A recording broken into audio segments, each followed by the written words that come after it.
Bom dia!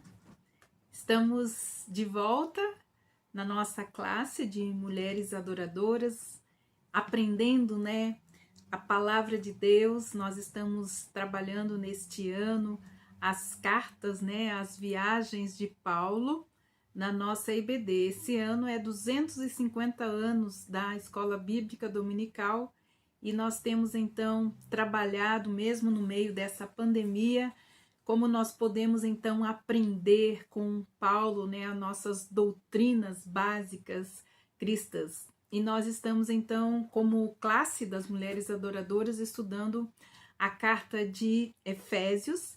E hoje nós vamos então concluir, esse mês nós estivemos estudando essa carta, nós vamos estar então concluindo o capítulo 5 e também o capítulo 6 da carta de Paulo aos Efésios. Então vamos orar para nós darmos início então a esse encontro, a essa conclusão desta carta. Senhor, nós queremos diante do Senhor, diante da sua graça, da sua misericórdia e do seu favor. É sobre ti que nós queremos falar, que nós queremos aprender. Nós queremos ter os nossos olhos, Senhor, iluminados. Nós queremos ter entendimento a respeito da tua vontade, que é boa, perfeita e agradável para nós, como filhas, como filhos e também como igreja, como noiva, à espera, Senhor, do nosso noivo. Que o Senhor, que o espírito de sabedoria, de conselho, de entendimento e de revelação entre, Senhor, em nossas casas, nossos lares, e nos fortaleça e nos firme, Senhor, na tua palavra, que é âncora para a nossa alma. Abençoe, Senhor, o teu povo com a tua paz, com a paz do teu príncipe. É o que eu te peço, Deus, em nome de Jesus. Amém. E nós vamos então fazer a leitura, do capítulo 5 e depois vamos fechar o capítulo 6. O capítulo 5 nos diz assim: Sede, pois, imitadores de Deus como filhos amados, e andai em amor, como também Cristo vos amou e se entregou a si mesmo por nós, em oferta e sacrifício a Deus em cheiro suave. Mas a prostituição e toda a impureza ou avareza nem se nomeie entre vós, como convém aos santos.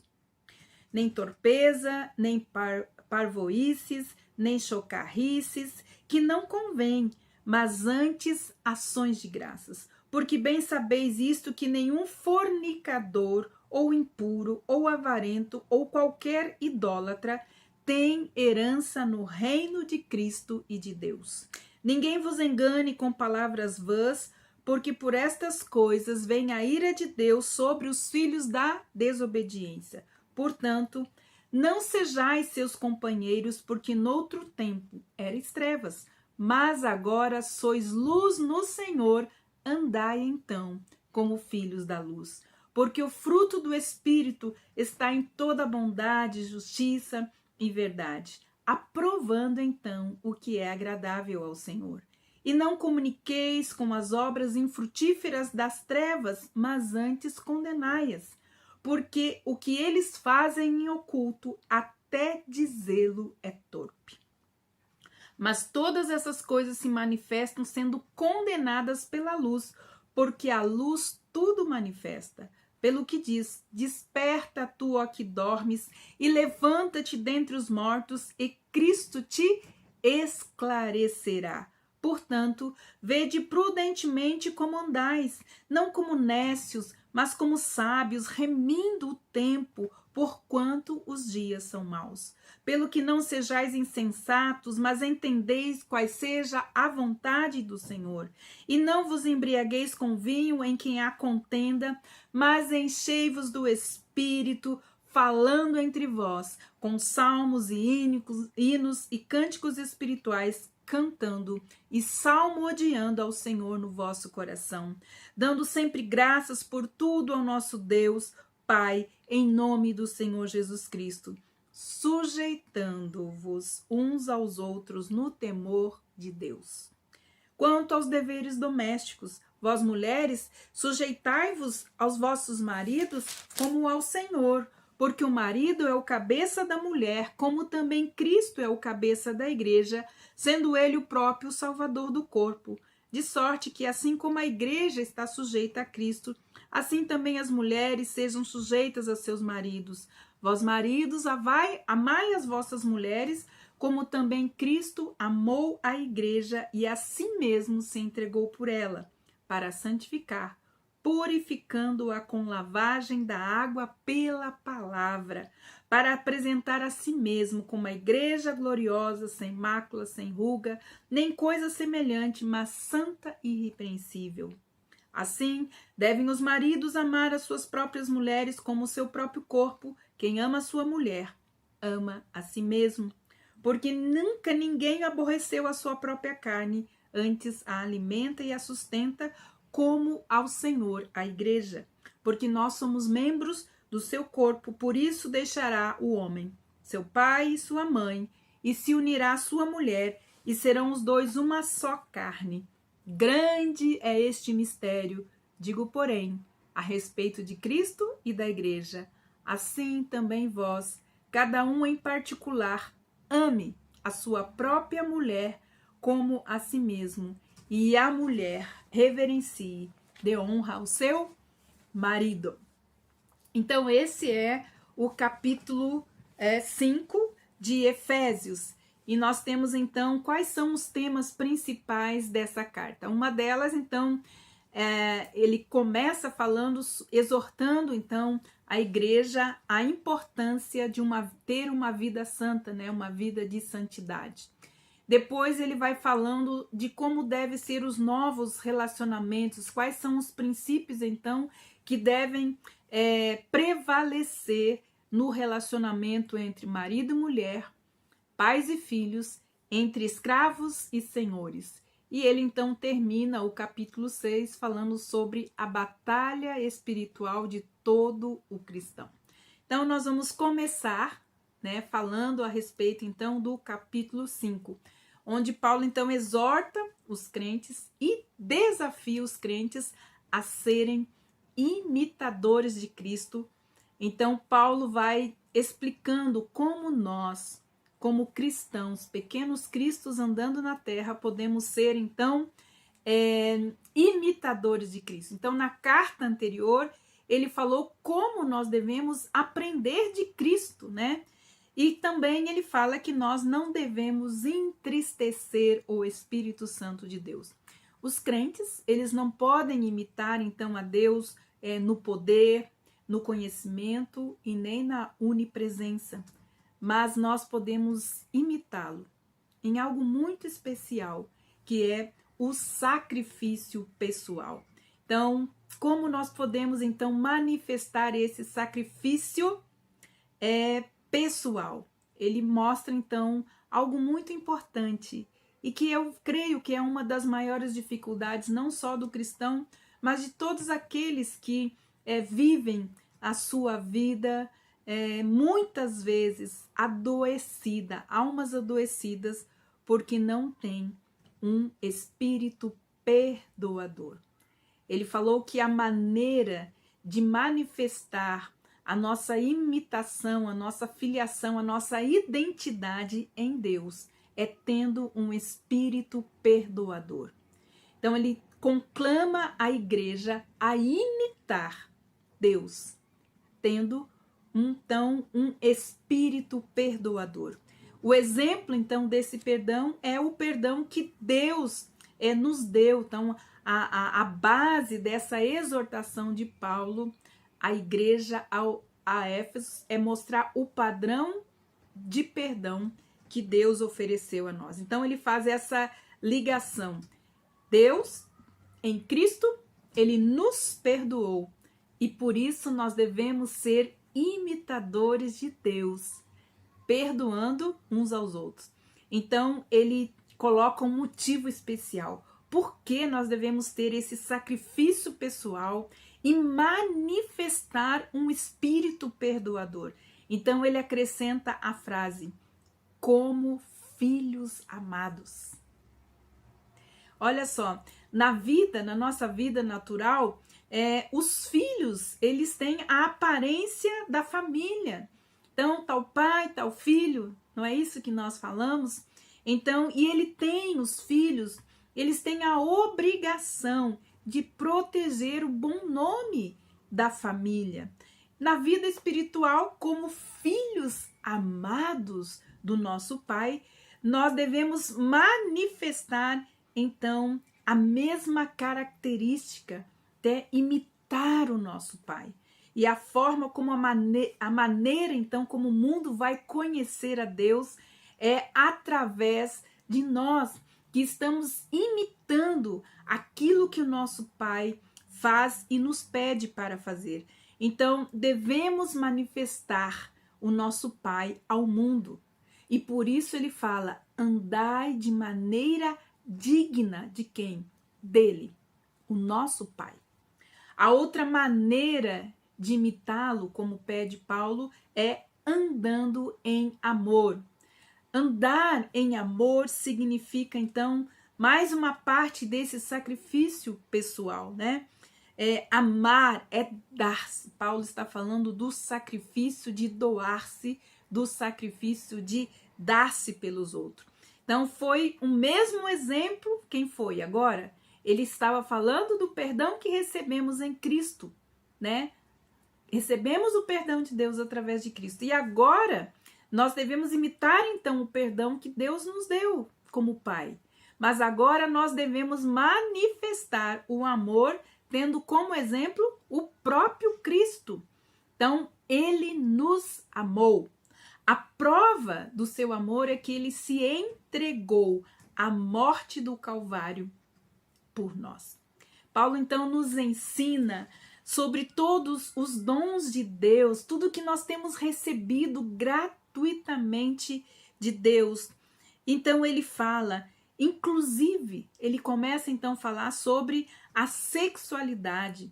Ele fala então dos pecados sexuais e de outros tipos de pecados que não devem nem ser pronunciado entre nós. Imagina ser praticado por nós. Então ele fala sobre, ele foca, né, na sexualidade, nos laços do casamento que devem ser então motivos de gratidão e não de imundícia. Então ele fala como a fornicação. Fornicação é relacionamento sexual fora do casamento, né? Ele fala das impurezas, das cobiças, ele fala das conversas torpes, das palavras vãs, das brincadeiras e conversas imorais. E ele fala que, porque ele determina então que nos chama então a ter uma vida santa e cuidar exatamente dessas áreas da nossa vida. Então ele termina falando exatamente assim, nos dando uma advertência. Ele fala assim: pois não há lugar para essas atitudes na vida dos filhos de Deus. Isso é imoralidade. E ele fala: estas coisas, ou aqueles que praticam essas coisas, não terão herança no reino de Cristo e de Deus. E aí ele fala, no outro tempo, antes de você encontrar Jesus como a sua luz, você andava em trevas. Mas agora, nós somos o quê? Luz no Senhor. Então, precisamos andar na terra como filhos da luz. Porque o fruto, né, do Espírito que Deus está gerando em nós está na bondade, na justiça e na verdade. E tudo isso é agradável ao Senhor. E isso então torna o dever da vida cristã. É o dever da nossa vida cristã. E ela deve ser um prazer fazer a vontade de Deus dentro da bondade, da justiça e da verdade. E isso tudo, sabendo que isto é agradável ao Senhor. E tudo isso que Paulo vai exortando, né, nos ensinando a respeito de sermos imitadores de Deus, né, no perdão, que sermos imitadores de Cristo no amor, isso vai nos tornando, né, luz no Senhor, nos tornando filhos da luz e de uma maneira mais intensa, agradáveis ao nosso Senhor. Isso deve ser um prazer na nossa vida cristã, deve ser a alegria do nosso serviço. Ele nos exorta a entender qual seja então a vontade do Senhor. E aí do versículo 1 ao 17 do mesmo capítulo, então ele vai trabalhando as duas filosofias de vida. Ele fala então do versículo 1 ao 17. Então, um estilo de vida, uma filosofia de vida caracterizada pelo mundo, né? Pelas trevas morais e espirituais. E uma segunda filosofia que é a filosofia da vida, daquele que vive uma vida piedosa e devota em adoração a Deus, em serviço ao seu Deus, como uma forma de gratidão. Então, essa vida devota a Deus, ela é caracterizada por uma luz moral e espiritual. Então, o nome de Deus, a identidade de Deus, né? Deus é luz e Jesus é a luz que ilumina a mente e o coração de todo homem. E iluminando então a nossa vida, nós vamos andando nessa luz, né? O seu objetivo, então, com toda essa primeira parte da carta, Paulo nos ensinar que o objetivo da vida de um cristão piedoso e devoto a Deus é imitar a Deus, perdoando, e também o seu amor, amando de uma forma sacrificial. Paulo, então, contrasta a diferença também, né, nesse capítulo, sobre as pessoas que estão sob a influência do vinho, que leva à contenda, diz ele, né, está sobre a influência do vinho, ou você está sobre a influência do Espírito, que resulta, na verdade, em uma vida alegre, pois a plenitude, ou estar cheio do Espírito Santo, é demonstrada, não de forma sem compreensão, mas com entendimento espiritual, e se revela através de uma vida de louvor e gratidão. Um crente, um cristão pleno, cheio do Espírito Santo de Deus, tem uma vida de louvor e gratidão. E uma igreja também cheia do Espírito Santo de Deus, ela é caracterizada pelo louvor, pelas ações de graças e por guardarem os testemunhos de Deus, das obras maravilhosas que Deus realiza no meio dela. Além disso, um crente, uma igreja cheia do Espírito Santo de Deus, ela evidencia, como disse Paulo aqui, ela tem domínio próprio. Ela tem um mútuo encorajamento entre os membros, e ela também tem uma submissão mútua, que é o contrário, fala Paulo, da rudeza, da arrogância e da autoafirmação. Então, ele fala que um crente ou uma igreja cheia do Espírito Santo, nela haverá sujeição uns aos outros, no temor do Senhor. Então, e esse versículo nos leva, então, a uma outra ligação, que é sujeitai-vos. E aí Paulo, então, vai trabalhar a questão dos deveres domésticos. Então, ele puxa essa palavra como algo muito importante, esse sujeitai-vos uns aos outros no temor do Senhor, né? Então, aquele que tem realmente o temor de Deus, que honra a Deus, que respeita, que reverencia, que adora a Deus, que ama a Deus, que se submete a Deus e a sua palavra, então ele será alguém que entende a sujeição como um ato de amor e obediência a Deus. Então, como Paulo daí vai falar dessa sujeição, como que ela acontece nos relacionamentos. Então, ele começa primeiro falando sobre o relacionamento entre marido e mulher. Então, no capítulo 5, no versículo 22, ele diz assim: Vós, mulheres, sujeitai-vos aos vossos maridos como ao Senhor. Então, aqui Paulo instrui as mulheres a serem submissas ao seu próprio marido. Então, essa característica distintiva, né, é que o relacionamento entre marido e mulher, ele novamente tem uma comparação, uma característica. E ele é característico, ele caracteriza, então, o relacionamento entre Cristo e a igreja.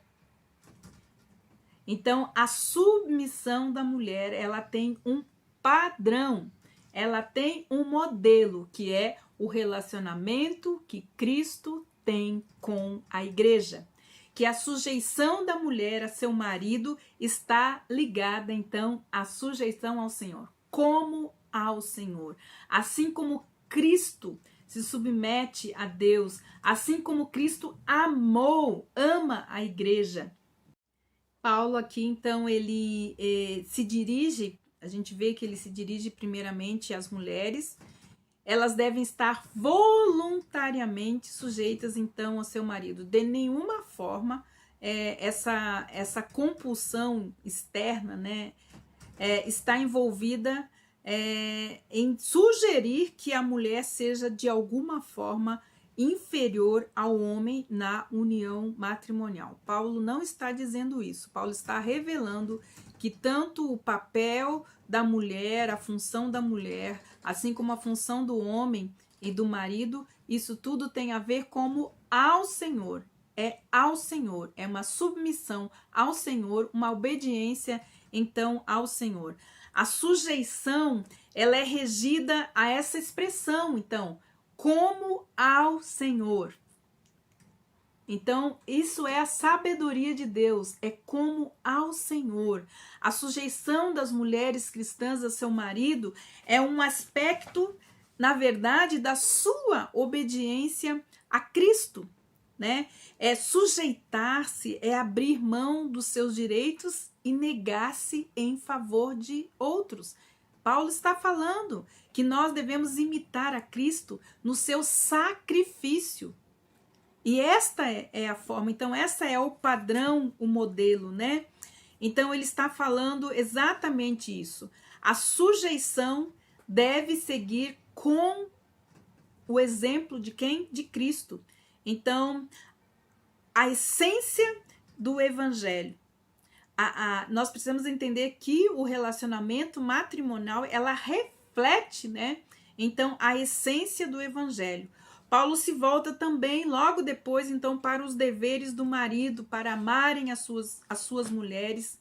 E ele apresenta, então, a forma de como o marido deve amar a sua mulher, através do sacrifício, né, de amor. Então, o modelo é o amor sacrificial de Cristo, que Cristo teve pela sua igreja. Então, como sendo esse modelo do amor que o marido deve devotar para a sua esposa. Os maridos devem amar a sua mulher, então, continuamente, como Cristo ama a igreja. Não tem essa história de o amor acabou. O cristão, né, que tem o amor de Deus sendo derramado diariamente no seu coração pelo Espírito Santo de Deus, ele ama de uma forma constante, contínua, né? O tempo aqui no verbo traduzido por amai, né, quando a gente vai procurar lá no original grego, esse amai indica amor contínuo, amor que se derrama continuamente. Então, amar aqui é mais de que uma afeição familiar ou uma paixão sexual. Trata-se de uma atitude voluntária, deliberada, de uma ação que se preocupa com o bem-estar do outro.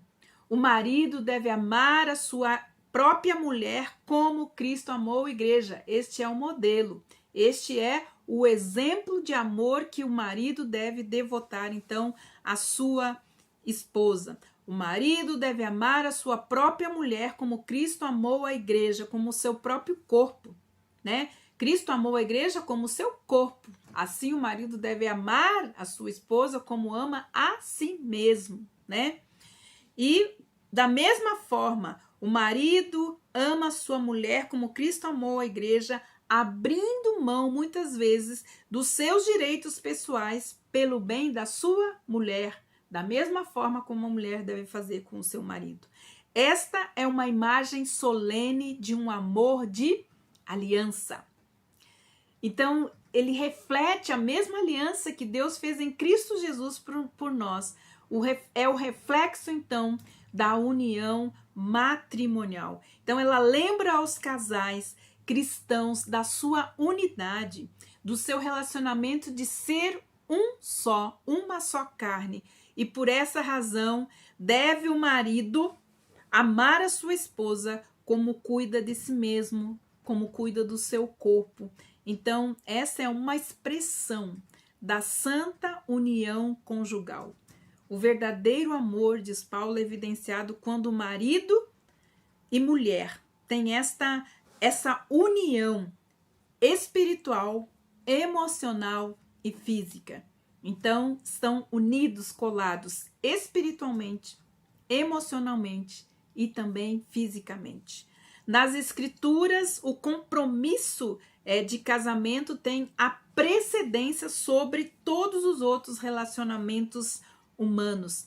Então, por isso, a suprema responsabilidade do marido amar a sua esposa com um amor semelhante ao de Cristo. O próximo relacionamento que Paulo fala é o relacionamento entre pais e filhos. Os pais, eles têm a responsabilidade tanto de disciplinar como de instruir os seus filhos. Paulo, então, indica que os pais, e aqui esses pais, quando você vai ver, pais aqui é homens. Isso é um dos grandes problemas que nós temos hoje, porque quem trabalha a disciplina são as mulheres.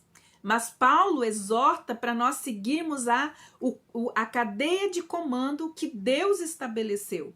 Então, o homem, o pai, ele é responsável pela disciplina e pela instrução dos seus filhos.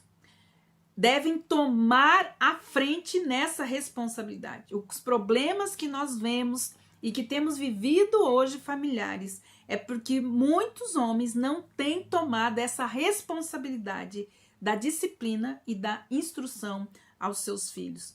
Paulo indica, então, que eles têm essa responsabilidade. O casal não deve também provocar a ira dos seus filhos.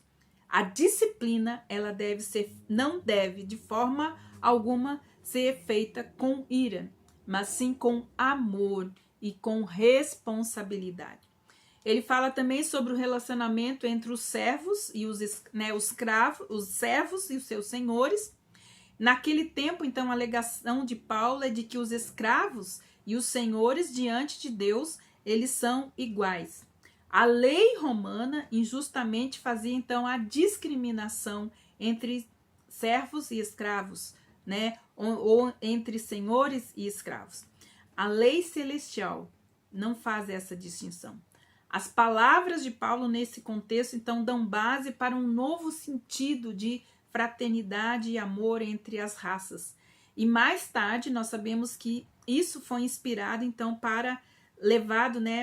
foi a inspiração para o movimento anti a escravatura. No capítulo 6, então, nós vemos Paulo falando a respeito da armadura de Deus, depois de exortar então a